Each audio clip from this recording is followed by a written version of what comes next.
The only reason I'm sharing this video is because I've always considered Tucker Carlson a total twat. I didn't vote for Donald Trump, and I'm not a big fan of the fossil fuel industry moguls. But here in this video, he actually makes sense.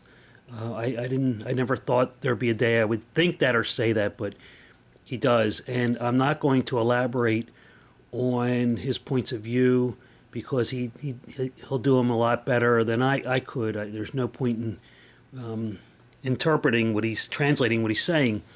But what's interesting is the look that he's given this college student the whole time. I was laughing. Anyway, I cannot stand Tucker Carlson, but I have to be honest and say that this time I think he's actually right. Oh, good evening and welcome to Tucker Carlson Tonight. The show is the sworn enemy of lying, pomposity, smugness, and groupthink.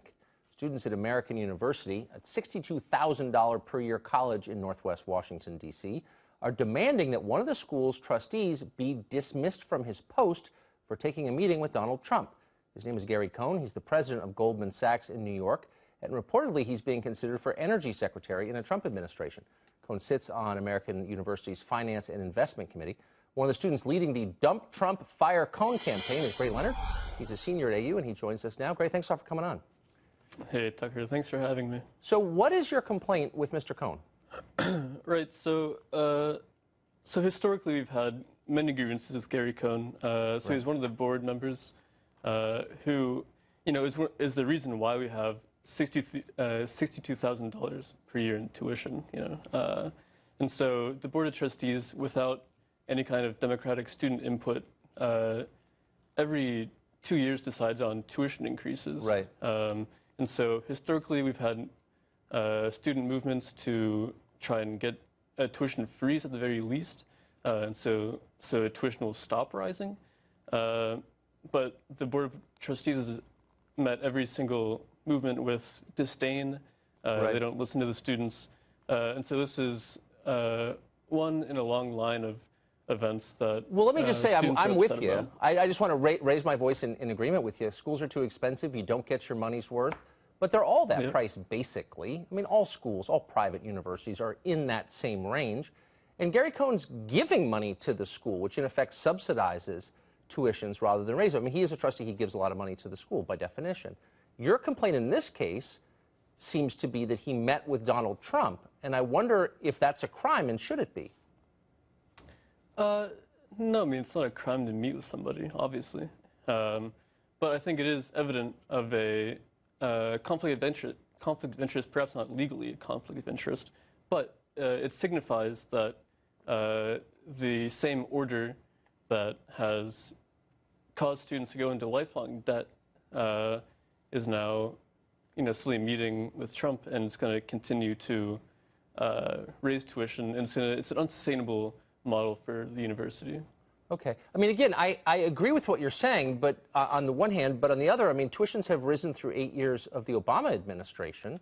Trump isn't even president yet, and I don't think you'd be protesting someone who met with Obama. It looks a little like McCarthyism. I don't know if they teach you that in school, but that's the idea that associating with someone is the same as sharing his views. Al Gore met today with Donald Trump. You're not protesting Al Gore, if you see what I'm saying.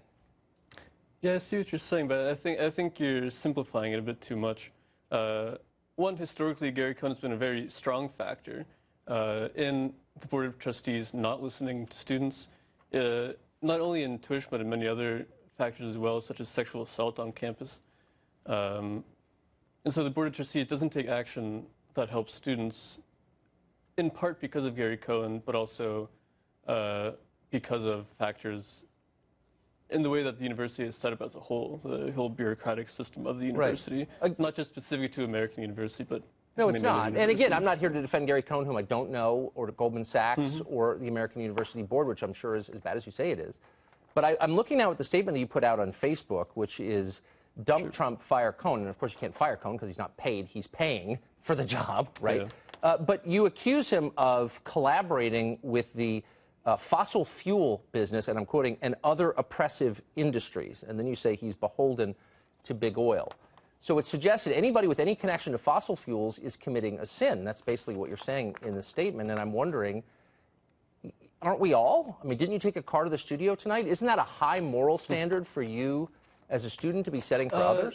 No, I don't think so. And again, because there's a tradition, specifically at American University, although, there are tons of universities in the U.S. that have started fossil-free movements, so universities divest from fossil fuel investments in their endowment. And so there are screens you can do in, whoever sets up your portfolio that can screen out fossil fuel companies.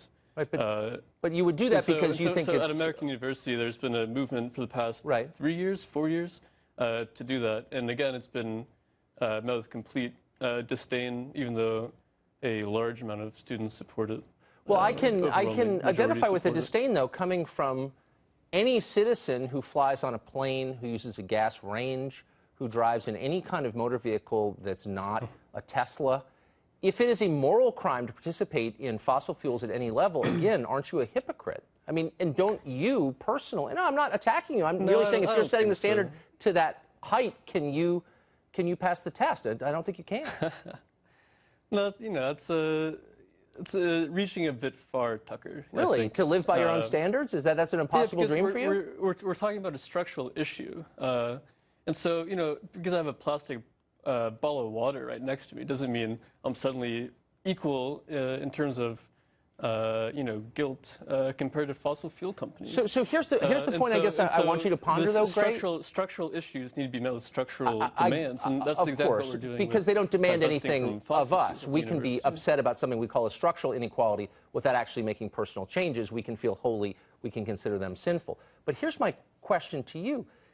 Don't you think it's a mistake to frame all political differences as moral differences? That's what I see in the statement. I don't see you trying to argue against Gary Cohn's points of view, whatever those are, or Donald Trump's for that matter. You're instead calling them names and saying it's somehow sinful to be engaged or involved with them. I mean, that's the opposite of a dialogue, isn't it? That's more like a religious expression, it seems to me.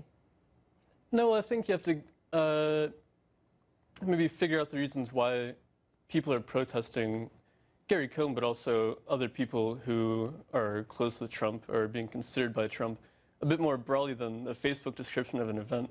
And so, it's your Facebook page. There's a historical, I didn't write it, but there's a historical tradition at American University where the students have many grievances with Gary Cohn, and so that's specific to American University. Yeah. Okay. But also, there's many factors, not just because somebody meets with somebody, why he would be protesting. It's like, we're ignoring the fact that Gary Cohn's the president of Goldman Sachs, who benefits from exorbitant student loans. Right. It doesn't mention that, perhaps, because economic issues are too complicated for the students. All right, we're out of time, Gray. I appreciate. I'm doing my best to understand. Extorting students for money, and Gary Cohn is approving, the policy decisions. So. Okay. Thanks for joining us. We're doing our best to understand. Thanks a lot.